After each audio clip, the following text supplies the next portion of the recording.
Dear student, आज हम symbiosis सहजीवन के बारे में पढ़ेंगे, जो कि BSc part third inorganic chemistry के सिलेबस में है। सिम्बायोसिस जो है हार्ड सॉफ्ट एसिड बेस जो टॉपिक है HSAB, उसी के अंदर सिम्बायोसिस का टॉपिक्स है, उसमें हम यहाँ पर इसके बारे में आज पढ़ेंगे। देखिए, इससे पहले बच्चों हमने जो है इस टॉपिक्स में hard soft border line acid base, फिर उनके हार्ड सॉफ्ट जो है उनके गुण, उनके क्या प्रॉपर्टीज होती है, hard soft border line acid और बेस की क्या प्रॉपर्टी होती है उसके बारे में, और फिर acid base strength, hardness and softness के बारे में पूर्व के लेक्चरों में हमने पढ़ा था। इसी क्रम में हम यहाँ पर पढ़ रहे हैं सिम्बायोसिस सहजीवन। देखिए, ये पहले इसको समझना है क्या है। किसी भी अम्ल अथवा क्षार की कठोरता अथवा मृदुता किसी परमाणु का निश्चित स्वाभाविक गुण नहीं है, बल्कि वह उस परमाणु की रासायनिक वातावरण या परमाणु से जुड़े प्रत्यक्ष समूह द्वारा प्रभावित होता है। कहने का मतलब यहाँ पर यह है कि मान लीजिए कोई एक एसिड है, ए है, ये तो वो ये नहीं है कि वो ए जो है मान लो वो स्ट्रॉन्ग ही है या वो क्या है, वीक है, हार्ड है या सॉफ्ट है। वो हार्ड और सॉफ्ट जो होगा, वो उसकी हार्डनेस या सॉफ्टनेस है, वो एक स्टेबल प्रॉपर्टी नहीं है। वो उस केमिकल वातावरण या उस परमाणु से जुड़े प्रतिस्थापित समूह बदलने पर या केमिकल वातावरण बदलने पर उसकी हार्डनेस और सॉफ्टनेस जो है बदल जाती है। कहने का मतलब प्रतिस्थापित समूह और केमिकल वातावरण से इनकी हार्डनेस और सॉफ्टनेस, एसिड और बेस की हार्डनेस और सॉफ्टनेस क्या होती है, प्रभावित होती है, या उन्हीं के अनुसार वो उनका व्यवहार हो जाता है। और इस चीज़ को हम जो है समझ यहाँ सिम्बायोसिस नाम, सहजीवन नाम से यहाँ पर समझते हैं।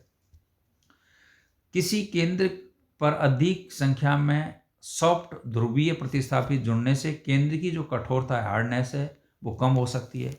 साथ ही एक से अधिक कठोर हार्ड और इलेक्ट्रॉन अट्रैक्ट करने वाले नॉन पोलराइज अगर सबस्टेंस जुड़ें तो केंद्र की जो सॉफ्टनेस है वो कम हो जाती है। तो एक ये यहाँ पर मतलब कहने का वो स्टेबल नहीं है कि वो हार्ड है तो वो हार्ड ही रहेगा, सॉफ्ट है तो वो सॉफ्ट रहेगा।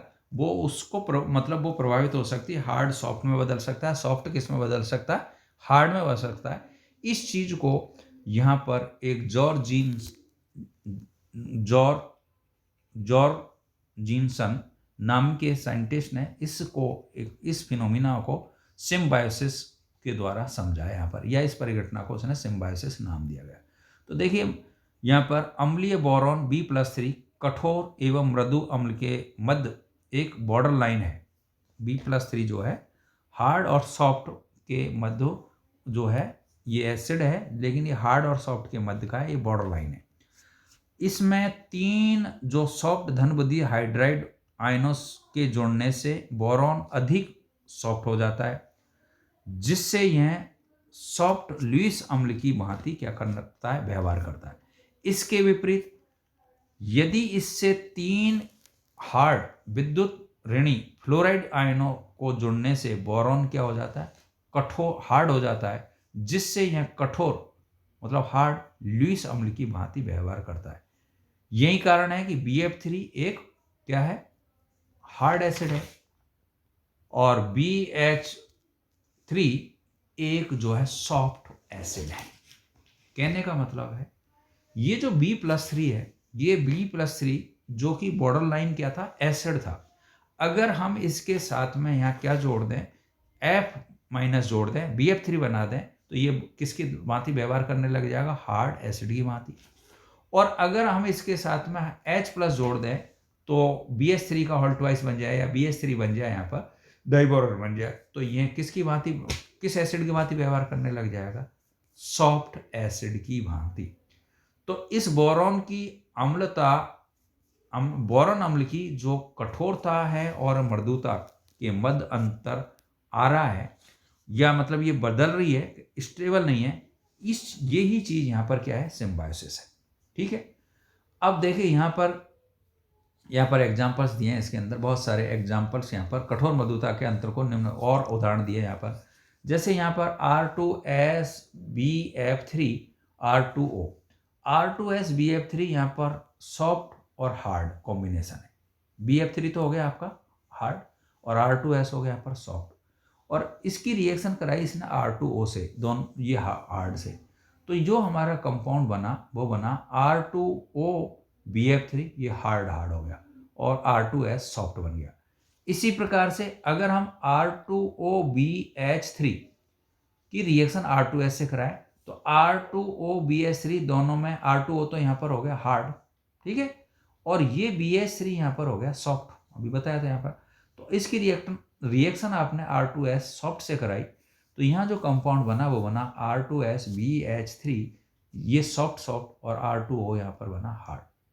इसी तरीके से R2OBH3 हार्ड सॉफ्ट की रिएक्शन R2SBF3 सॉफ्ट हार्ड से कराई तो यहाँ पर R2OBF3 हार्ड और R2SBH3 सॉफ्ट यहाँ पर बने। इस प्रकार सॉफ्ट लिगेंड उस केंद्र से जुड़ने की प्रवृत्ति रख रहे हैं जो स्वयं में सॉफ्ट लिगेंडों से जुड़ा हो, और हार्ड लिगेंड भी उसी केंद्र से जुड़ने की प्रवृत्ति रखते हैं जो पहले से किससे जुड़ा हो, हार्ड लिगेंड से जुड़ा हो। इस प्रकार से किसी लिगेंड के किसी भी केंद्र के प्रति यह प्रवृत्ति क्या कहलाती है? इस प्रकार किसी लिगेंड की किसी केंद्र के प्रति यह प्रवृत्ति क्या कहलाती है? सिम्बायोसिस, सहजीवन। मतलब वो दो चीज, मतलब अगर इसको अपन आप इसको दूसरे सिंपल तरीके से समझें कि दो आदमी वो ही साथ साथ रह सकते हैं जिनके विचार एक दूसरे से मिलते हैं। जैसे एक आदमी जो है उसके 2-4 ही दोस्त होंगे, दूसरे के भी 2-4 होंगे। ऐसा नहीं है कि सभी जो एक क्लास में मान ली सपोज 40 लड़के पढ़ते हैं तो 40 के 40 दोस्त हैं, उसमें 4 अच्छे बेस्ट फ्रेंड होंगे। तो क्योंकि वो जो है उनके आपस में जो प्रॉपर्टी है, आपस में विचार है, वो मेल खाते हैं, तो वो एक दूसरे के दोस्त बने। ठीक इसी तरीके से यहाँ पर हार्ड के साथ कौन जुड़ेगा? हार्ड। सॉफ्ट के साथ कौन जुड़ेगा? सॉफ्ट लिगेंड जुड़ेगा, और वो स्टेबल भी होगा। और इसी चीज को यहाँ पर क्या बोलते हैं? सिम्बायोसिस। समझ रहे हो आप बात? ऐसे यहाँ पर ये रिएक्शन कराइए, BF3 की NH3 से रिएक्शन कराइए, तो BF3 और NH3 यहाँ पर इस तरीके से है ना, तो यहाँ पर ये अब जुड़ रहा है, यहाँ पर ये लॉन पेयर दे रहा है। इसी तरीके से BF3 की रिएक्शन H- से कराइए तो यहाँ पर भी ये जुड़ रहा है। तो देखिए इसमें क्या हो रहा है, कठोर हार्ड लिगेंड NH3 और BF3 अणु के B परमाणु के साथ उपसंयोजक बंध कोऑर्डिनेशन बॉन्ड बनाता है, क्योंकि BF3 अणु में B परमाणु पहले से ही 3 फ्लोराइड आयनों से जुड़ा है जो स्वयं में क्या है? हार्ड लिगेंड्स है, ठीक है। इसी प्रकार सॉफ्ट लिगेंड्स, सॉफ्ट जो है लिगेंड H- BH3 परमाणु के B परमाणु के साथ उपसंयोजक बंध बनाता है, क्योंकि BH3 अणु में B परमाणु H परमाणु से जुड़ा है जो कि स्वयं में क्या है? सॉफ्ट लिगेंड्स है, ठीक है। तो दूसरे शब्दों में कह सकते हैं NH3 जो कि एक कठोर क्षार है, कठोर अम्ल BF3 के साथ योगात्मक उत्पाद बनाता है। जैसे BF3 कठोर है, हार्ड एसिड है, और NH3 हार्ड क्या है? बेस है। तो यहाँ पर BF3 NH3 स्थायी योगात्मक उत्पाद यहाँ पर बन गया। इसी प्रकार से यहाँ पर BH4 आयन का बनना भी सॉफ्ट अम्ल क्षार जो है इंट्रैक्शन से। जैसे BH3 सॉफ्ट एसिड है, H- क्या है? सॉफ्ट बेस है। तो यहाँ पर स्थायी आयन बन गया BH4, ठीक है। तो ये इस तरीके से यहाँ पर कहने का मतलब है, यहाँ पर वो कॉम्प्लेक्स ज्यादा स्थायी होंगे या अच्छे बनेंगे जिनमें हार्ड एसिड और हार्ड सॉफ्ट कॉम्बिनेशन है, और या जिनमें सॉफ्ट एसिड और सॉफ्ट एसिड और सॉफ्ट बेस कॉम्बिनेशन है। अगर एक एसिड हार्ड है और दूसरा जो एक अगर कॉम्प्लेक्स में हार्ड एसिड और सॉफ्ट बेस के मध्य कॉम्बिनेशन बनेंगे, या हार्ड एसिड और सॉफ्ट बेस के मध्य कॉम्बिनेशन बनेंगे, तो वो जो कॉम्बिनेशन होंगे वो बनेंगे तो सही, लेकिन कम स्थायी होंगे। और कहने का मतलब है सिम्बायोसिस में यही समझाया है कि सेम नेचर वाला, अगर हमारा एसिड सॉफ्ट है तो हमारा बेस सॉफ्ट होना चाहिए, अगर हमारा एसिड हार्ड है तो हमारा बेस भी क्या होना चाहिए? हार्ड होना चाहिए। और इससे जो बनेंगे कंपाउंड्स बनेंगे, जैसे यहाँ पर हमने एग्जांपल लेकर अभी समझा था, वो होंगे यहाँ पर स्थायी। ठीक है, एक इसी में एक और वर्ड यहाँ पर आ रहा है कि जैसे BH3 और F- है, CH3F है, ये आइसो इलेक्ट्रॉनिक है। क्या है ये? मतलब इनमें इलेक्ट्रॉनों की संख्या क्या है, समान है।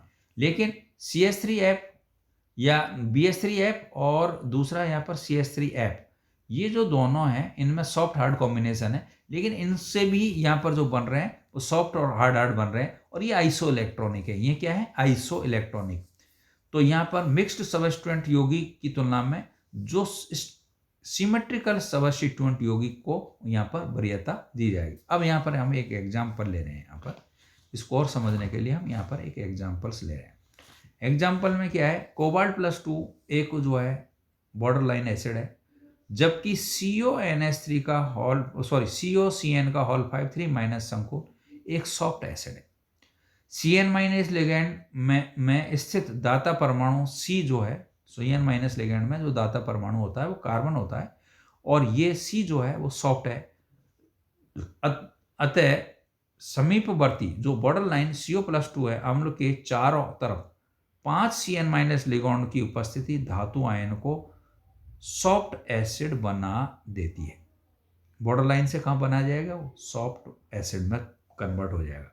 ठीक है, सहजीवन या सिम्बायोसिस सिद्धांत बंद समावयता लिंकेज आइसोमरिज्म प्रदर्शित करने वाले उपसंयोजन यौगिकों के आपेक्षिक स्थायित्व को भी क्या समझाने में काफी सहायक है, सफल रही है। जैसे यहाँ पर ये जी है लिंकेज आइसोमर। लिंकेज मतलब किस परमाणु से उसकी आइसोमरिज्म। जैसे यहाँ पर ले रहे हैं COCN का होल 5 और NCS, तो इसमें COCN का होल 5 सॉफ्ट और NCS यहाँ पर हार्ड है। अब देखिए यहाँ पर COCN का होल 5 और फिर SCN ना, SCN 3-, तो ये यहाँ पर सॉफ्ट हो गया। इस SCN में कौन लिंक किससे लिंकेज हो रही है? सल्फर से। और NCS में किससे लिंकेज हो रही है? नाइट्रोजन से। तो नाइट्रोजन से लिंकेज हो रही है तो यहाँ पर ये हार्ड हो गया, सल्फर से हो रही है तो यहाँ पर ये हो गया सॉफ्ट हो गया। तो यहाँ पर किससे लिंकेज होगी? तो यहाँ पर क्यों जब स्थायी होगा तो यहाँ SCN वाला है ना। इसी प्रकार से हमने यहाँ पर लिया COCN का होल 5 ये सॉफ्ट है, और इसमें CN, तो CN में NC लिखा है, आइसोसाइनाइड लिखा है, तो यहाँ पर ये NC मतलब लिंकेज किससे हो रही है? नाइट्रोजन से। तो देखिए सॉफ्ट और हार्ड हो गया। लेकिन इसी तरीके से यहाँ पर COCN का होल 5 और CN लिया यहाँ पर, तो CN में लिंकेज किससे हो रही है? C से, तो ये यहाँ पर सॉफ्ट है, तो यहाँ हो गया सॉफ्ट कंपोनेंट। तो थायोसाइनेट और साइनाइड जो एम्बिडेंट लिगेंड रखते हैं, मतलब एम्बिडेंट लिगेंड का मतलब उभय दंतुक लिगेंड होते हैं, इनका मतलब उनमें दो दाता परमाणु होते हैं, जैसे नाइट्रोजन और सल्फर था यहाँ पर, या कार्बन था या नाइट्रोजन था, उनके अंदर जो है इस लिंकेज में जो है इस लिंकेज को समझाने में ये काफ़ी सफल रहा है। जैसे थायोसाइनाइड में SCN में मृदु दाता परमाणु कौन सा है? सॉफ्ट दाता परमाणु है S, कठोर दाता परमाणु है N। इसी प्रकार साइनाइड में जो सॉफ्ट है वो दाता परमाणु है C है, और इसी में जो है हार्ड जो दाता परमाणु है वो है नाइट्रोजन। तो ये जो एम्बिडेंट लिगेंड है दो भिन्न भिन्न दाता परमाणु द्वारा धातु आयन से बंधित हो सकते हैं। तो उपरोक्त CO+3 संकुलों में CO+3 पहले से ही 5 CN- लिगेंड से इनके मृदु सिरे मतलब सॉफ्ट जो कॉर्नर है C द्वारा बंधित है, जो कि सीमावर्ती CO+3 केंद्र को मृदु बना देते हैं। यही कारण है कि 5 CN युक्त मृदु संकुल सॉफ्ट कॉम्प्लेक्स लिगैंड के मृदु दाता परमाणु SCN में S तथा CN में C दाता परमाणु द्वारा बंधित होकर संकुल बनाते हैं, और वो संकुल क्या होते हैं? स्थायी। कहने का मतलब है कि इसमें लिंकेज आइसोमरिज्म किससे लिंकेज होगा, इसको भी ये समझाने में काफी सफल रहा है। कौन? सिम्बायोसिस। मतलब कौन सी लिंकेज होगी तो अभी वो कॉम्प्लेक्स यहाँ पर क्या बनेगा? ये स्थायी। इसी तरीके से यहाँ पर और एग्जाम्पल लिए, रोडियम का लिया एग्जाम्पल्स, यहाँ पर ये नाइट्रिटो का लिया, यहाँ पर मेटल के साथ में नाइट्रो में ऑक्सीजन से जोड़ा है, N से जोड़ा है, इनके एग्जाम्पल लिए। इसी प्रकार जो है ये यहाँ पर इस तरीके से इसमें समझाया है ना। और इसी तरीके से और कॉम्प्लेक्स यहाँ पर लिए हैं जिनमें जो है स्थायित्व, जैसे CONH3 का ऑल 5 प्लस माइनस है और संकुल का स्थायित्व CONH3 आई के संकुल से अधिक होता है। तो इस तरीके के क्वेश्चंस को यहाँ पर इस सिम्बायोसिस द्वारा हम बहुत सारे क्वेश्चनों के जवाब है, जो कॉम्प्लेक्स, जो स्टेबल है या अनस्टेबल है या कहाँ पर इसकी लिंकेज होगी, तो इस सिम्बायोसिस की सहायता से हम समझ सकते हैं। बच्चों, सिम्बायोसिस के ऊपर मोस्टली शॉर्ट नोट्स पूछा जाता है या इसके अंदर जो क्वेश्चंस बनते हैं उनका जवाब हम सिम्बायोसिस से देते हैं। तो आई होप आपको समझ आया। Thank you. Doctor HS Goswami, government college Kota.